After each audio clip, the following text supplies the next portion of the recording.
Well, that's more like it. Wow. Wow, wow, wow, wow. Phillies win. That's the most important thing. You know what the other most important thing is? Bryce Harper is the most important thing. One of the most important things, I would say. Bryce Harper, coming into this game, was 0 for 11.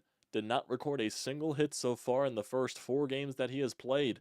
Uh, he did way more than that tonight. He did a lot way more than that tonight. Holy shit. Bryce Harper hit 3 home runs. Not one, not two, three. 3 home runs. And the last home run to top it off was a fucking grand slam. It's just out of nowhere. Out of nowhere. We're all concerned about Bryce Harper. You know, what's going on in these first 4 games? Is the back becoming an issue? Is his timing just off? You know, when's Bryce Harper finally going to get that first hit? He fucking shut us all up tonight. Fucking, we were like, oh, where's the power? Where's, the hits? Where's the getting on base? Dude hits 3 fucking home runs, drives in 6 RBI. He comes into this game, hits 3 home runs, and now he leads the team in OPS. That's just insane how he basically came into the game no slugging whatsoever, and I think he finished the night with an 800 slugging percentage. Well, basically now he's on the season with an 800 slugging percentage. My God, I believe his OPS now is over 1,000 after tonight. Just holy shit, Bryce Harper! Thank God you did that tonight because I needed that. I needed that from this Phillies squad. And hey, kudos to Spencer Turnbull and fucking Pinto out of the bullpen. Holy hell. Holy hell. You see Connor Brogdon gets DFA'd, and then the Phillies call up Ricardo Pinto from AAA to replace him on the 40-man roster. I don't know if this is true. Bryce Harper said during the interview post-game that Pinto didn't show up until the 4th inning. So I don't know if that's true or not. But that's even more freaking fantastic of what Pinto was able to do the rest of the game. But Jesus Christ. Jesus Christ. Turnbull was great. He did what he had to do. He was limited to 80 to 85 pitches, gives you 5 innings, allows a run, but it's an unearned run because of a Trey Turner error. So basically, if Trey Turner threw a baseball properly from shortstop, that's another error for Trey Turner so far in the first 5 games. If Trey Turner just recorded the out there would not have been a run allowed for Spencer Turnbull. But overall, I thought he was pretty solid for a team that needed to go out there and get a win. Turnbull did what he had to do. 5 innings, only 3 hits allowed, 7 strikeouts. Had some nasty pitches there. Looked pretty solid. Now I don't know what he's going to be in terms of the rest of the season. I'm sure he's going to make a spot start here and there until Taijuan Walker comes back into the rotation. So I would assume after that he goes into the bullpen and becomes one of your long relief guys with Nick Nelson. So I wouldn't be shocked if that's the case. And he can also give you a spot start here and there just in case, your rotation just needs an extra day off. I wouldn't be shocked if that's the case there with Spencer Turnbull. But hey, he got his number called today, and he did good. He did good. I think he deserves a lot of respect there. And same with Pinto. The bullpen, we all knew coming into this game that Hoffman wasn't available, that Alvarado wasn't available, that Strom wasn't available. I'm sure Marte wasn't available. Obviously, Brogdon was DFA'd, so he wasn't going to be there. I would assume that, Rob Thompson just did not want to use Seranthony Dominguez or Gregory Soto. He wanted all those guys rested as much as possible, with going into tomorrow's game. And they are planning on playing tomorrow's game. They moved tomorrow's game to 4 o'clock. So we'll see what happens there. They were trying to avoid delays as much as possible with these 2 games. So I was even shocked they managed to get tonight's game in. So I guess kudos to them. They found a little break in the rain before it starts up again tonight and into tomorrow morning. And yeah, they got the job done there. They managed to get a game in, and I guess good job they got the game in because Bryce Harper did his thing. They don't play tonight's game. We don't see Bryce Harper doing his thing, and thankfully he did that tonight. So hey, you get yourself on the win column, your 2nd win of the season, and you move on to tomorrow. Zack Wheeler on the bump, your best chance as possible to win a series here against the Cincinnati Reds before your off day on Thursday and before you embark on your first road trip of the season with Washington and St. Louis. So, hey, it was crucial. It was crucial. I can't get over, Bryce Harper, man. First home run crushed. crushed, and especially with the weather too. Like seriously, like he was locked in that much to even crush that ball out of the yard. Like, through the wind, through the cold weather, everyone out there basically is wearing ski masks. So at this point, Bryce Harper is not allowed to take that ski mask off. Whatever he does, he is not allowed to take that ski mask off. It gives him superhuman abilities at this point. So yeah, he's not allowed to take that off. But first home run crushed. And then eventually Cincinnati did end up tying the game off the error by Trey Turner. Then Bryce Harper goes deep again, which was nice to see. Bryce Harper just, lining it out of the ballpark. He was locked in. He was locked in. And then the offense eventually started waking up as the game went along. You go into that sixth inning, Phillies do get an extra run out there off of Ellie De La Cruz and his throwing errors, and he was getting worse defensively as the game went along. He was the sole responsibility for the Phillies even getting that third run, basically. Because if you go to that sixth inning, Trey Turner leads off with a single, and then he moves over to third base off of a wild pitch. So actually, he gets the second base on a wild pitch, and then he gets the third on Bryce Harper's line out. So he manages to move over, and then boom, grounds out, and then Stott technically grounds out, but De La Cruz's throwing error forces the first baseman off the bag. Stott's safe, run scores, Phillies up 3-1.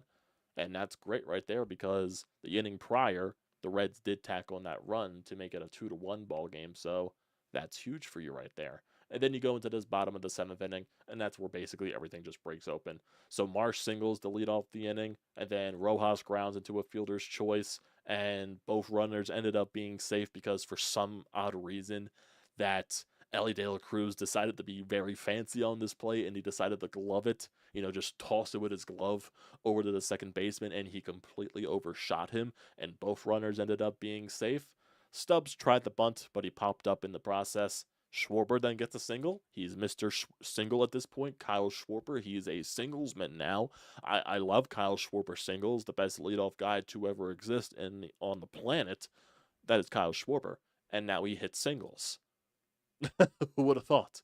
Who would have thought that Kyle Schwarber, the man, the myth, the legend, would embark away from the three true outcomes of home run, strikeout, and walk, and he turns into a singlesman. Like, what the hell, man? I don't even know why I said what the hell, man, because Kyle Schwarber's great. Kyle Schwarber's fantastic. Gets on with a single, scores Marsh, becomes a 4-1 ball game. Trey Turner walks on 4 pitches. Bryce Harper battles in his at bat, basically. I think he goes up 3-0 in the count, or actually goes up 2-0 in the count. Then he fouls the ball off.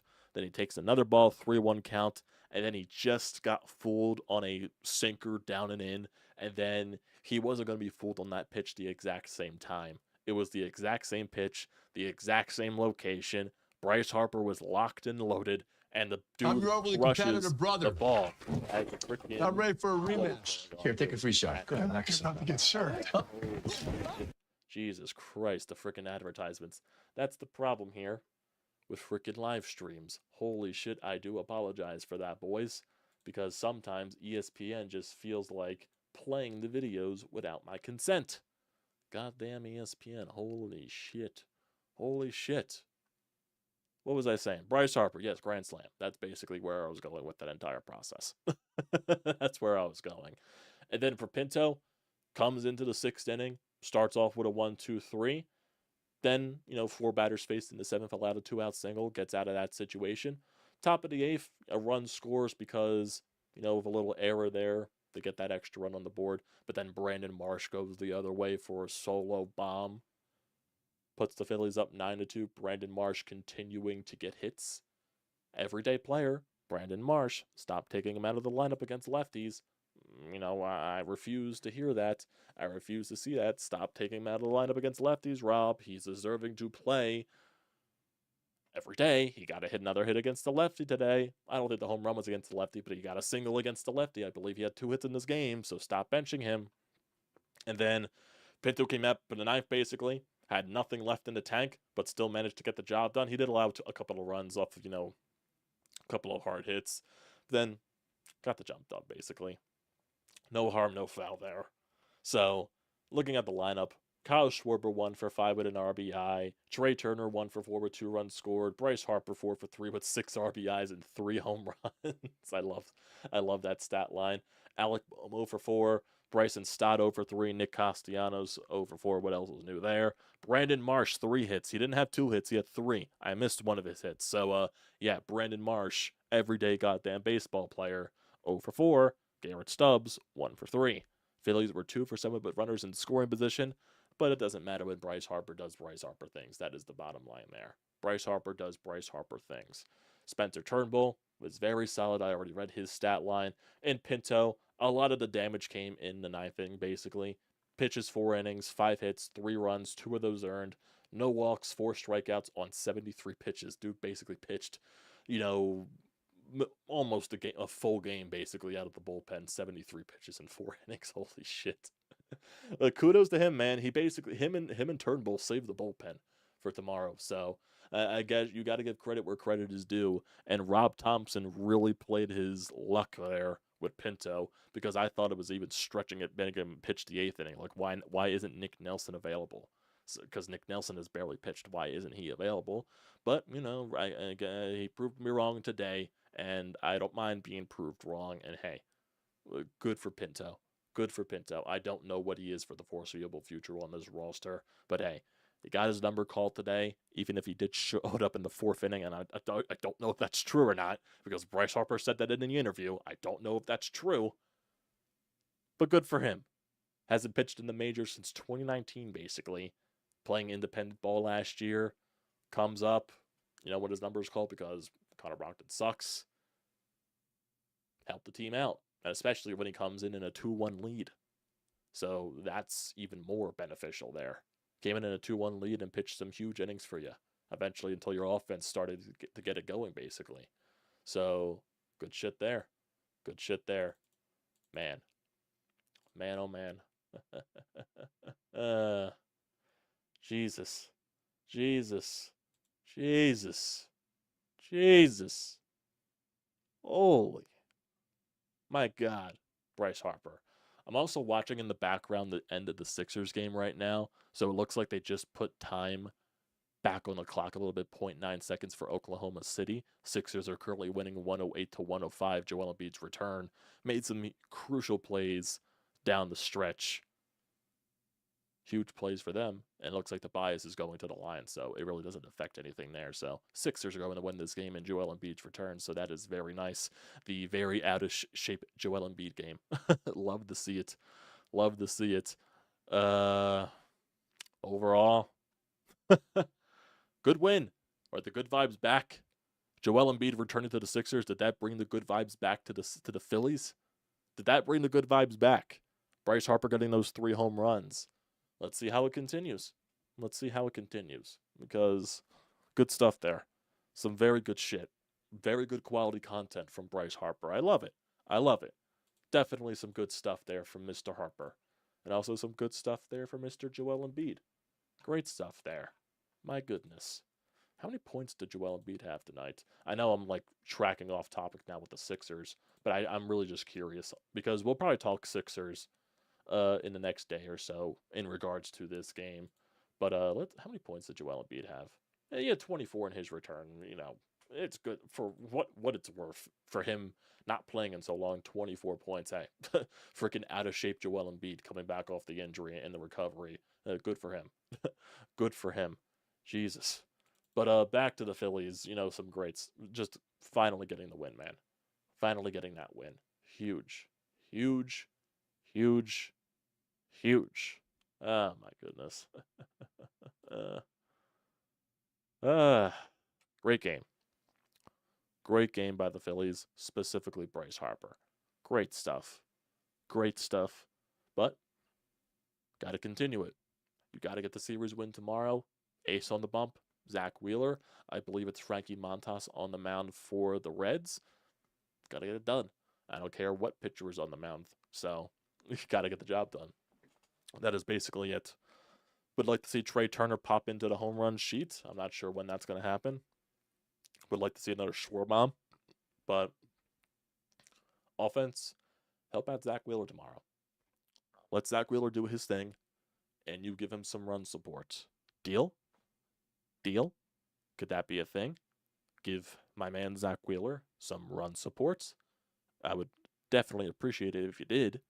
Be very nice. Be very, very, very nice if you gave my man Zack Wheeler some run support. But yeah, man. Let's see what happens here. Let's see what happens as the days go along. And if we're looking at the next few games, tomorrow, remember, guys, it's changed to 4:05, not 1 p.m. So remember about that. Zack Wheeler against Frankie Montas. Then if they do get the game in tomorrow, off day on Thursday, then they go on their first road trip of the season, 3 games in Washington this weekend, and then 3 games in St. Louis next week before they come back home for a 4-game series against the Pittsburgh Pirates, then 3 games against the Colorado Rockies, and then 3 games against the Chicago White Sox. Pittsburgh Pirates, they are 5-0 to start the year, I believe. So, yeah, I know this is an easy schedule, but I guess in the upcoming stretch, Pittsburgh is definitely the toughest competition probably. And then on the road again, 4 games in Cincinnati, 3 games in San Diego, and then 3 games against the Angels before you come back home for 4 games against San Francisco. But I'm not going to look that far ahead after that. That's basically getting into May. But right now, just take it 1 game at a time, 1 series at a time. Try to get a series win here. Get ourselves back to 500 tomorrow. Zack Wheeler on the bump. And then you get your off day on Thursday. And then you prepare for the Nationals. That's basically what we're doing at this point. Even though, like I said, it's tomorrow will be Game 6. Like I said, I'm more frustrated just with the quality of the team that I'm getting in the first 5 games of the season. Today was definitely the best showcasing of the team, hitting wise overall. I need to see it more consistently, though. I'm not expecting Bryce Harper to hit 3 home runs every game, but you know what I mean. Having a Bryce Harper locked in at the plate, having, the offense being able to tackle and runs and, help out your pitching. Now, I expect that to be more when your better pitchers are on the mound, not just with Spencer Turnbull and Ricardo Pinto. Got to keep doing it, though. Got to keep putting runs on the board because that's where you find your success is from your offense, helping out your pitching. Because when your offense continues to do what it does, your pitching will benefit from it. It becomes less taxing, less stressful, and it just allows them to go out there and do their thing. That's what this offense needs to do and consistently do. And I think this will be Frankie Montas' second start of the season. His first start did not allow a run, I believe, against the Nationals. He went 6 innings, allowed 4 hits, and struck out 4. So we'll see what happens on that perspective. But I think you could beat Frankie Montas. I'm not concerned about that in the slightest. So yeah, just keep on keeping on, I guess. And looking around the league so far, the Braves got their first loss of the season. They lost to the White Sox 3-2, and that's the White Sox' first win of the season. Just continuing, the Yankees are 5-0. They won again. Detroit's 4-0. What else? No, actually, Atlanta has 2 losses. Oh, yeah, I forgot they lost to the Phillies. How did I forget that? That's their second loss of the season, not their first. I don't know why I thought that. Marlins, they're 0-6 on the season, so the Marlins just can't get a win. Pittsburgh's 5-0. Milwaukee's 4-0. The Dodgers are 5-2. Diamondbacks are 3-2. And, yeah, there's really not that much else that it's like standouts currently. Cleveland 3-2, even though that really doesn't matter. Texas, Seattle, both 3-2. Angels are 3-2. Astros are still 1-4. The Cubbies, they're 2-2, but they're crushing the Rockies right now, 12-2. So they'll most likely be 3-3 by the time the night ends. The Mets, they're still winless. I'm not even sure they played tonight. I think that game got delayed and postponed. So I think, yeah, that game got postponed against Detroit. So, yeah. Not much else in terms of this Phillies squad today. Let's see. Here we go. So Matt Gelb just basically confirmed this about Ricardo Pinto. The Phillies sent the car at noon for Ricardo Pinto, who was in Rochester, New York with the Iron Pigs. He got stuck in traffic and did not arrive until the 4th inning. He said hello to Rob Thompson, then went to the bullpen and he pitched 4 innings for the save. God damn, that's even more respect for Pinto. That's even more respect, man. Holy shit. That's even more respect for Pinto. Shows up at the 4th inning, says hi to Rob, goes and does his job. Gotta respect that. You gotta respect that. But yeah, man. Save the bullpen. That's basically what it did. What him and Turnbull did today. Save the bullpen. Got some guys some rest, I guess, at the end of the day. Even though it's 5 games into the season, I don't know why these guys are in gigantic rest mode. But that's also besides the point. But yeah. Gotta win. Gotta win tomorrow. Let's get into the YouTube chat here before we end off this video. And it will stream, basically. So used to, like, recording video mode that I forgot it was a stream for a second. Star Wars, how are you doing? Yep, definitely. Great game by Turnbull and Pinto and Harper. Maybe Harper should have a minor tumble in the dugout more often. What else? Brogdon was clutch in the world. Oh, yeah. Frickin' Brogdon's numbers in the World Series. Well, you should be mad at Brogdon because I feel like, yes, the offense is definitely more to blame in my opinion, but if you don't blame Brogdon, you're letting him off the hook a little bit because when you're in that situation, you do have to execute. Brogdon didn't execute. But yes, the offense definitely was one of the major reasons why you're even in that position to begin with. But still, you're in that position. You got to execute. Brogdon did not execute, and I'm not going to let him off the hook either. Yeah, Sixers did win. Yeah, of course, Castellanos needs to wake up. Yes, I did see the Capitals lost today, Corey. So I guess that's big in terms of Flyers news. Even though the Flyers are on a 5-game losing streak, even though they're still in a playoff spot, 5-game losing streak, that just basically shows you how bad the other teams are, along with the Flyers. And yeah, it does sound like it's starting to rain again. So we'll see what happens. Yeah, Sixers and Phils both won today. Maybe the good juju is going to start to affect the teams now. Hopefully. And I mean hopefully. Because we definitely need a good stretch here in Philadelphia sports this past weekend was just a bunch of hard hits and didn't like that whatsoever. With the Phillies opening weekend, with the Flyers consistently losing, with the Eagles trading Hassan Reddick, it just wasn't good stuff there. It was not fun stuff. But I think that's where we're going to call it tonight, boys. I appreciate you guys joining as always. So don't forget to leave a comment in the comment section down below. Don't forget to drop a like. Don't forget to hit that subscribe button. It does me a great deal of service. Also use the code TTPSPORTS, $20 off your first purchase at SeatGeek. Great deal. Don't pass it up. Thanks, guys, for joining tonight. Bryce Harper was on a different level, so I'll play this for you real quickly. A long drive. This ball is out of here. Bryce Harper, man. Great stuff. Thanks, guys, for joining tonight.